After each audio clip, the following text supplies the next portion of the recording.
Aloha, and welcome to Thumbing Through Yesterday, the podcast where we take our favorite books off the shelf, dust them off, and remind ourselves why we love them so much. My name's Tom Galley. Tony Pasculi. And today we are talking about... Midnight at the Well of Souls from 1977 by Jack Chalker. All right. I looked up that date because 1977 is the same year that Star Wars came out. Oh. Yeah. Cool. So here's a good time to talk about what we mean by favorite books. And one of the things we don't mean is good books. I am so relieved to hear you say that. I really am. This is not a good book. And yet it is still one of my favorites. It is clumsy. It is badly written. It has some horrible science fiction cliches.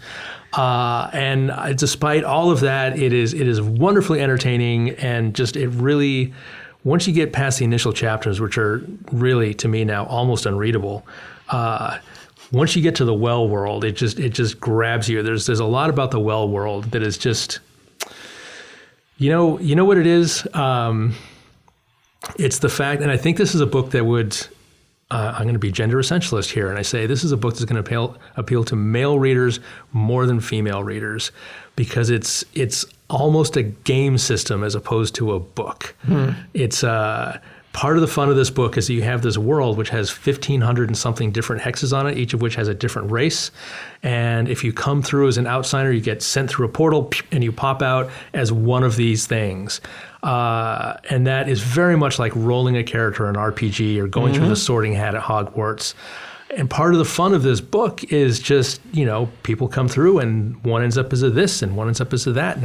And there's 1,500 possibilities. You're not going to exhaust them all. So it's just, there's this vast world of sorting going on. Yeah. So that really scratches some sort of itch for me. I just love that. Yeah. I remember when these were new, and I remember having friends that talked about reading them. Yeah. And I thought that perhaps I had read this and forgotten that I had read it. Nope, this was a first read for me. Okay, so I will be fascinated to get, now that you're off the hook about having to like it, I'll be fascinated to get your impressions of this book. Well, I will concur with some of your assessment there. This is not a good book. This is not a well-written book. But there were some fun things about it. One of the things that they started with that I found just so intriguing and charming was Nathan's memory, right?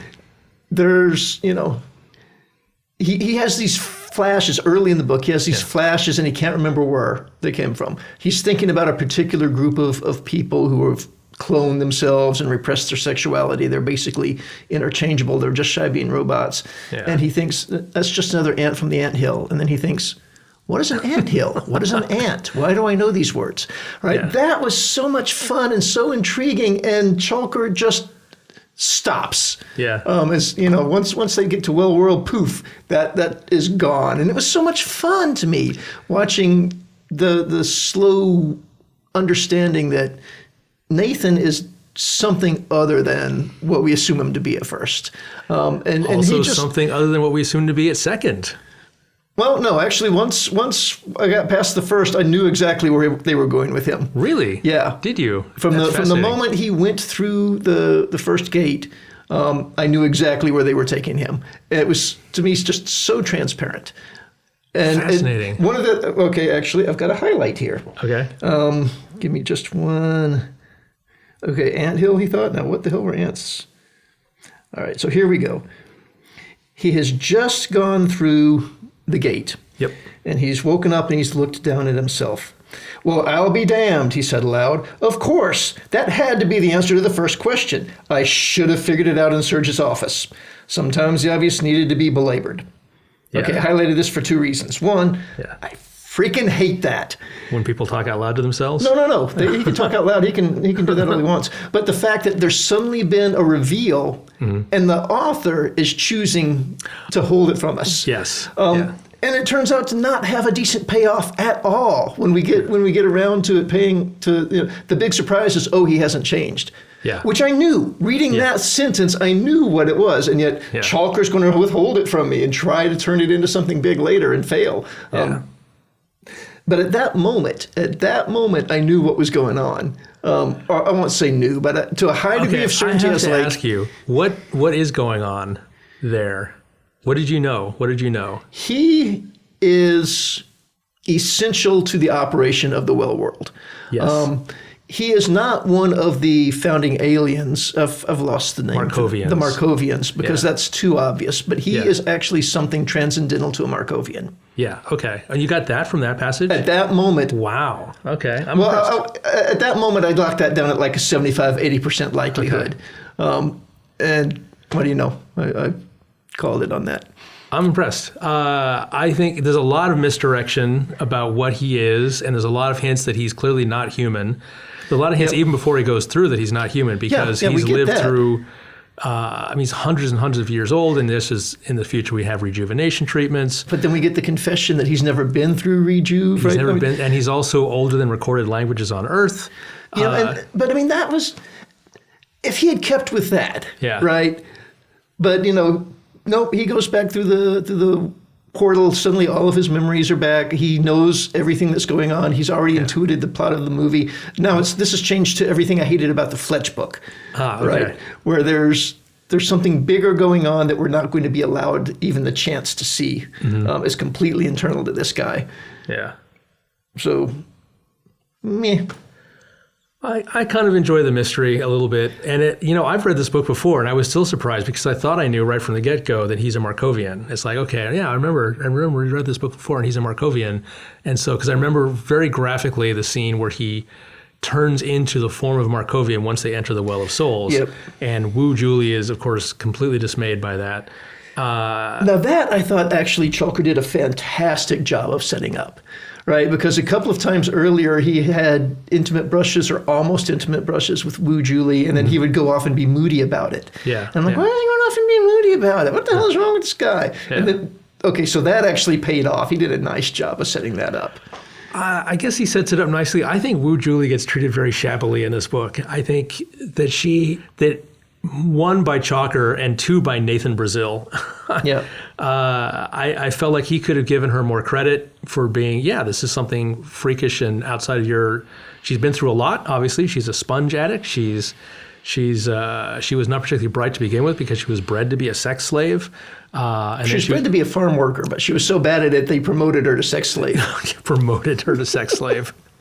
And then she becomes a drug addict and she loses her mind there and she gets it restored and she's been through a lot of trauma. And the fact that Nathan Brazil can't get over the fact that she's horrified by his appearance, which is in fact objectively horrifying, is I think pretty shabby of him. Yeah. So Especially for such a long-lived being. especially for someone who, spoiler, who turns out to be the creator of the goddamn universe. Yeah. He's not a Markovian. When you say transcends, he's the first conscious thing who creates all other intelligent life.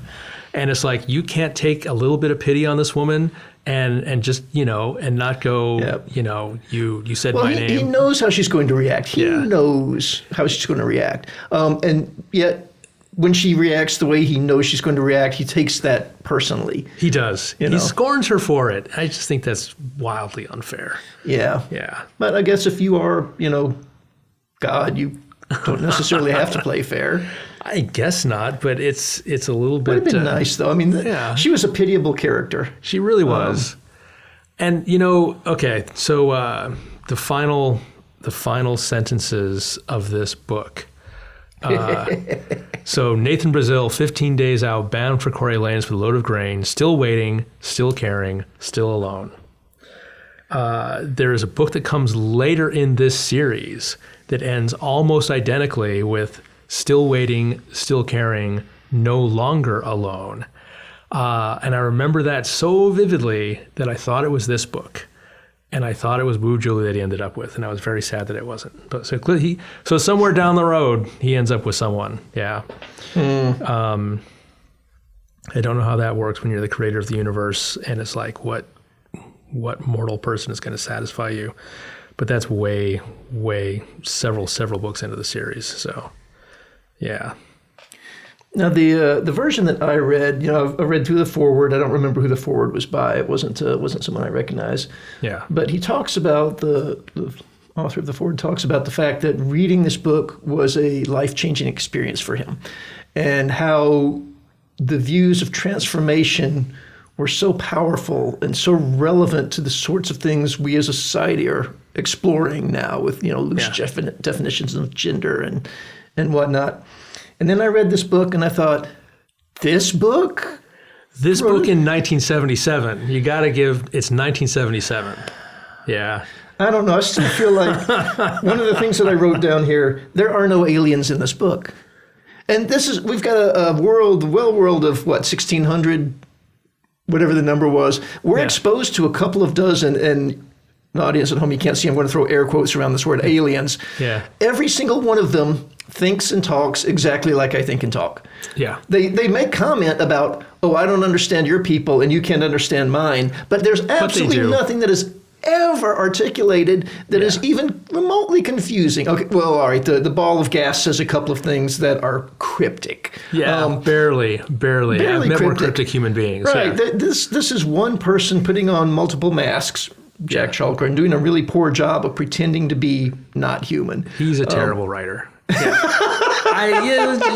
But he wrote a lot. Sorry, Jack. So it's okay. 7 of these. Yeah, 7 of these. They're a lot of fun. But you gotta read them with sunglasses on, I guess. Yeah. So you talk about this guy encountering this and being transformed by it, and I think that speaks to, and this is something that comes as a recurring theme of this podcast, that a book has an impact on you, not because of the quality of the book, but when it hits you in your life. Yeah. I tried to cut him a little bit of slack for that, but still. This is the first time you've been exposed to this idea. It's mind-blowing that someone's essential nature transcends their outward appearance. Yeah. That's mind-blowing to people of a certain age or a certain mindset. Even. Well, and he takes this, they effectively stay the same person.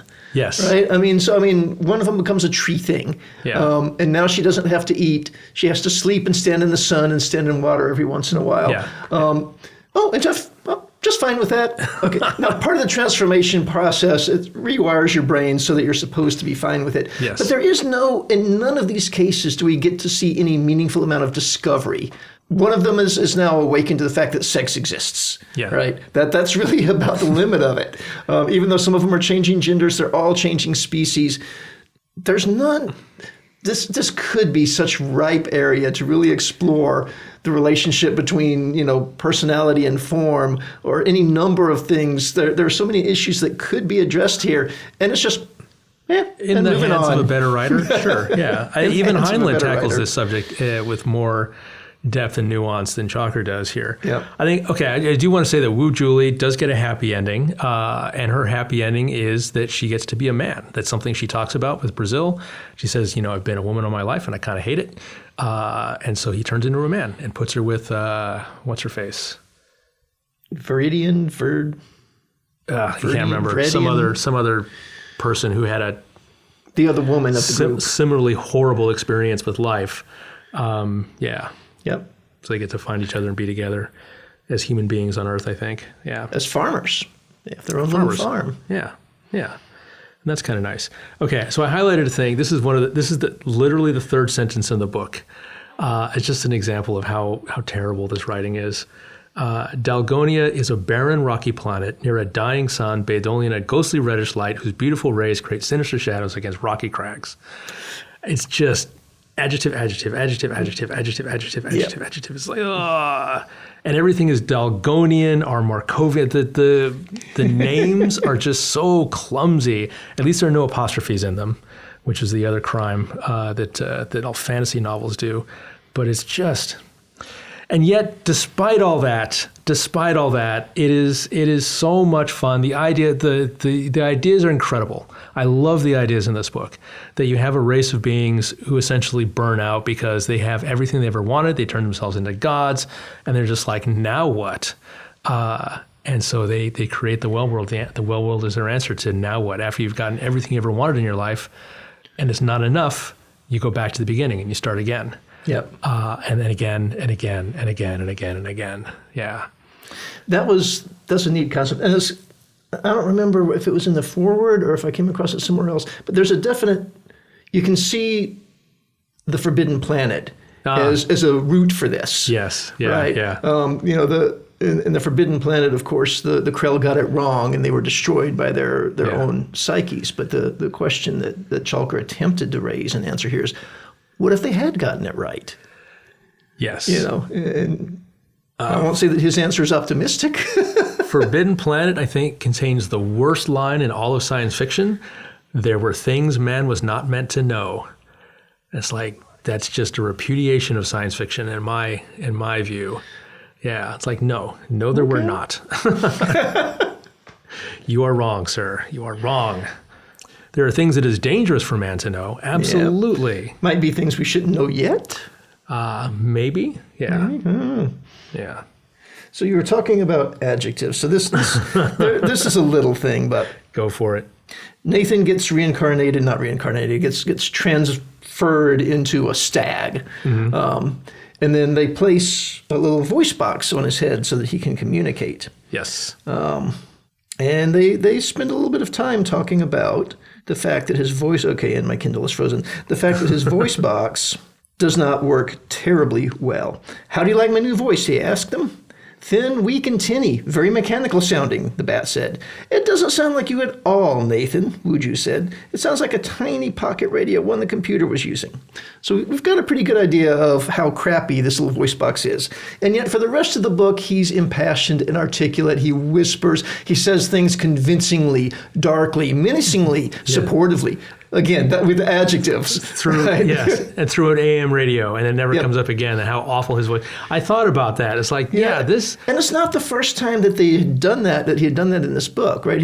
We've got Wuju is a tree who shows up in a place not knowing how to speak the language and not having the translator. Vardy is the tree. Vardy, okay, sorry. Wuju's a Zillion. She's a centaur. Maybe it was. One of them shows up in a place where, because of whatever reason, they don't have a translator, they can't speak the language. Yeah. But one of the other people is an entry and speaks Confederacy, whatever. Yeah. So they have a shared language because they're both entries. Their mouths can't make the sounds very well. So we spend a few paragraphs with them talking very carefully. And then suddenly launching into these long, eloquent explanations about what's going on. Again, he just skips right over it. It's like, there's a little sop to that, and he says, with practice, it gets easier. I think it's not that their mouths don't make the sounds so much as part of the transformation process is that you learn the new language of your species, and your brain automatically translates your thoughts, which are still in your original language, into that. But if you speak a word which is not in your new species language, like the word Confederacy, then it comes out in the original English. And then they can figure out if you are someone who's an entry. And then if you focus very, very hard, you can speak in your original language rather than being translated automatically in your brain. Yeah, but they launch, we get past that, a little bit of explanation, a little bit of exploratory. Can we make this work straight into, fluid language? Yeah. So one of the things I like in this book, and it's also one of the things that kind of makes it terrible, but also makes it a lot of fun, is that everybody knows everybody. This is a vast universe with trillions of intelligent aliens. But he tries to sum that up at the end, right? It becomes a deliberate thing. The mechanism of the well world has actually deliberately summoned these people together for these reasons.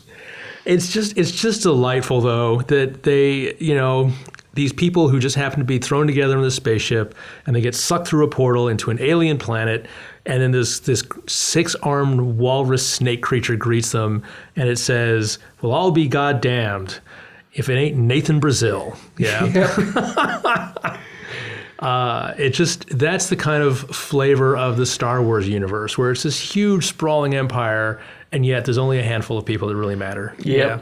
And they all know each other. And they run into each other over and over and over again. That's just really fun. Yeah. Even though it's just lazy writing.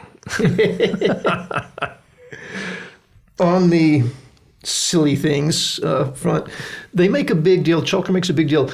Even though these people show up in new forms and they have the ability to translate the spoken language, they can't read. Yes. And repeatedly, You know, we get like 3 different examples of this. They can't read, they can't see what's going on the computer. And yet, Vardia gets assigned a basic apprentice job doing computer research. Huh. Was it all of them that can't read? I know Wuju couldn't read because she never learned to read. So, like, some of them were communicating. The despicable guy, Hayne, was his name Hayne? Hayne, Dathan Hayne? couldn't read when he became a giant ant. Okay. Because he looked at the computer screens and couldn't see what they were. Gotcha. You know, they were just dots. He couldn't interpret them. I don't remember if we're specifically told one way or the other if he could read. I don't remember. Some of them could, though. Like Skander could, and then the kid that went through, they could definitely read because they were very... Well, but they've been through a while. We don't know, how long that... Anyway, that bothered me because I felt like what he was somehow trying to say that the reading was a skill that had to be acquired that couldn't be pre-programmed. But maybe the way the voice could, the way the voice and the interpretation could. That's a good point because presumably your species would use another alphabet, right? They wouldn't be using the Confederate alphabet, Confederacy alphabet. So why wouldn't you just pick that up along with the language and everything else? Yeah, good point. I don't know. So maybe it is tied. Maybe the ones who couldn't read in the book actually couldn't read before they were transported. I don't remember them addressing that with Haim, but we don't get to spend very much time with him at all before Well-World. Yeah. So there's speaking of Haim, there's a weird sort of sexism happening in this book. For all that it's being, having a true nature, which is not tied to a particular format. One of the things that consistently happens to characters throughout this series is what we call, I guess, toxically masculine men being turned into women as a punishment. Yeah. Yep. And it's like, that's not good. Yeah. Nathan was a little bit of a vindictive god. Yeah. I don't know. Being turned into a deer in a world of carnivores, that didn't seem bad enough. That was pretty brutal too. I mean, but it was brutal. But and then they killed him once, and it's like, but he has to die 6 more times. Yeah. How does he know how many times he gets to die? Also, why 6 more? That was weird. Right, it should be 6 5 was more. the magic number. 6 is the magic number. Yeah. I did love the idea of the world being broken into these little hexes, although there's always something, right? So he gives us the size of the hexes, and I didn't bother to check the math on this. I assume that he can do that, but from the size of the hexes, we could calculate the size of the planet. We know how many hexes there are, except for the equatorial hexes, right? Because there's this large barrier running around the equator. The equatorial hexes, the ones that are bisected by the equator, are half as tall but twice as wide. Yeah. You can't put a sphere together if the hexes aren't the same size. Cut a soccer ball in half, take those bisected ones and stretch them, and you run into walls on either side. You can't. My impression was you had a hex like this, and you did this to it. So it was 2 half hexes that were adjacent to each other, as opposed to one that was 1 hex like that.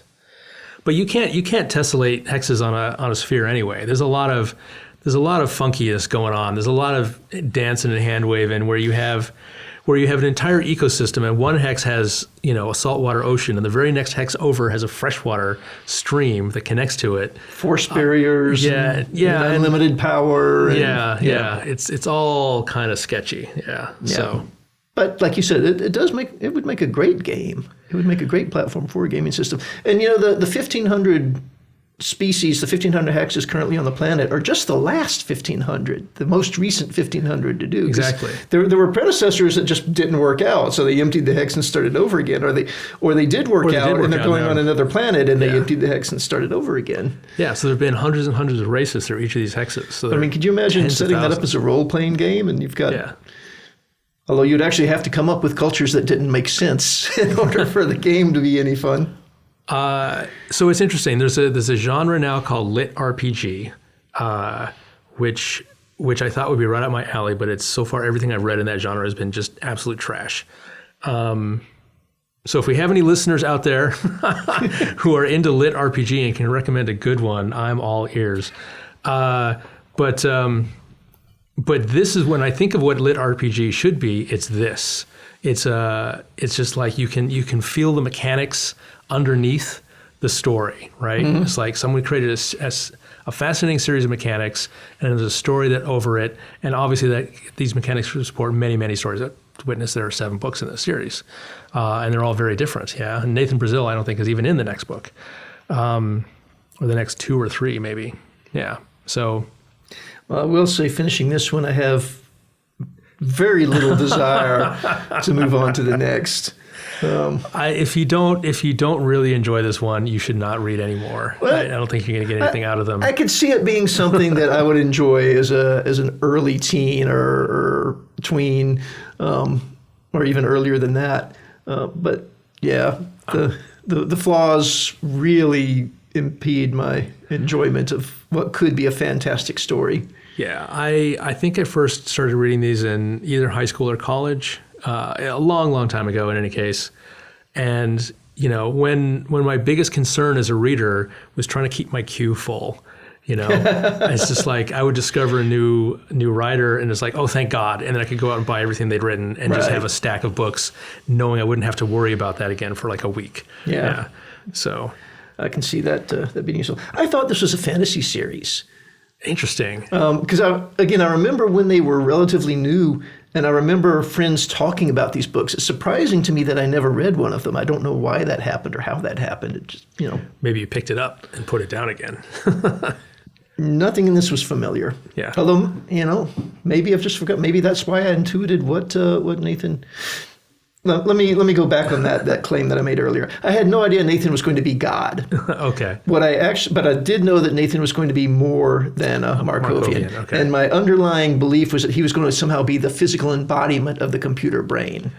Ah, interesting. But I knew that he was going to be. I knew he wanted us. I knew Chalker wanted us to think he was a Markovian. Yes. And Chalker had convinced me he was not a clever enough writer to actually pull that one over my eyes. So I knew it had to be more than that. I did not see him being the origin of consciousness and the universe. There's a great quote. You mean all this time you've been dropping hints that you're one of the original builders and it was all a bluff? Yeah, one of the characters is outraged that, but you were much smarter than they are.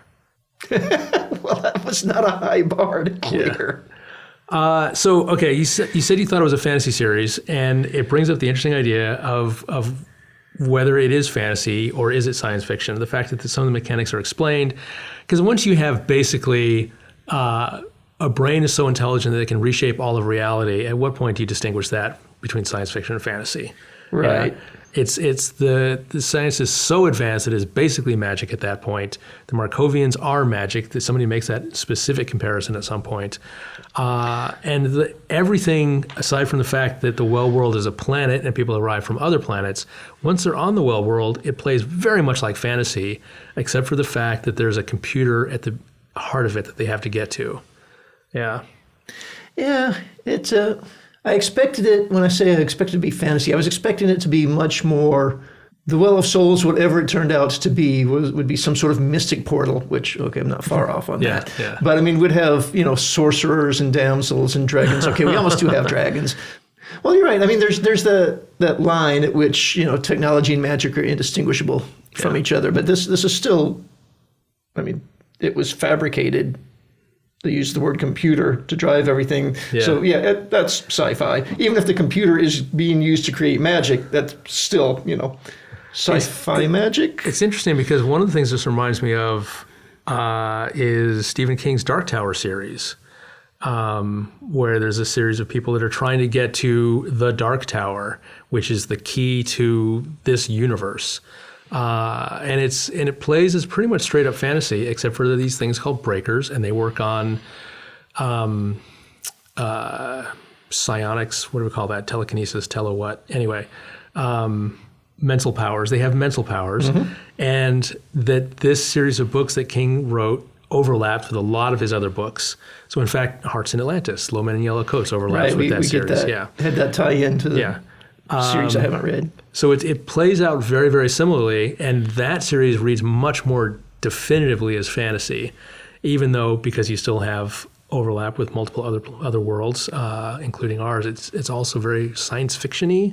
There's a mechanism that underlies it all, the beams and the breakers and all of that. So hard to say. Hard to draw the line sometimes. Hard to draw. My impression of it was that it was from my memory of people talking about, was that it would be a fantasy series. The cover certainly suggests that. I don't know what your cover looked like. I don't think you really get a good look at on the Kindle. I think it opens to the first page really? usually. Oh, mine's got a. There you go. Yeah, that does not look like a sci-fi at That looks like all. a fantasy novel. You That's got definitely a fantasy novel cover. a man riding a centaur wielding a sword with a bunch of. The sword was a fun touch. The sword. Yeah. The diplomat carries a sword. She doesn't know why. Yeah. That's just what they do. But I think it was simply because they had to have a way to get a sword into the party. Yeah. Why else would there be a sword? Yeah. Yeah, that was fun. I like the sword. Well, we have. Don't Naval Academy graduates still carry swords? I think Probably. I think they do. I think all the military branches have ceremonial swords, and I don't think they learn to fight with them or drill with them or do anything with them. I think they just wear them for ceremonies. Yeah, Hold them up to do processionals. yeah. All right. Anything else on the Well of Souls? I got to give Chalker this. I mean, despite I hate the idea of the word Markovian as a name for an alien race is awful, and the planet Dalgonia is ugh. But Midnight at the Well of Souls, that is an incredibly evocative title. It is a good title. Yeah. I felt a little bit cheated when Midnight at the Well of Souls literally meant Midnight at the Well of Souls. the end of the street, which was called the Well of Souls. Yeah. Yeah. And then I was also a little bit confused. Was that the only entry? Or was There's six. each equatorial? There were six entries. Spaced out around Okay. the equator. All right. Yeah. I kind of missed over that. Anyway, it was interesting. Have you? Okay, I'm gonna sidebar. Tim Powers, who may make an appearance on this podcast at one point, wrote an early fantasy novel called "The Drawing of the Dark," and you're just like, "Ooh, the Drawing of the Dark. What is this? There's a relentless fight against evil, creeping across medieval Europe." It's like, no. It's about a special beer, and they only draw it once every 400 years, and it's a dark beer. It's the Drawing of the Dark. Wow. Yeah. Yep. Nice title. Yeah. Yeah. What a head fake. Yeah. Yep. I mean, it's deliberate. Obviously, it's deliberate, but still, you're just like, wait, what? Well, he didn't lie to us. Exactly. All right.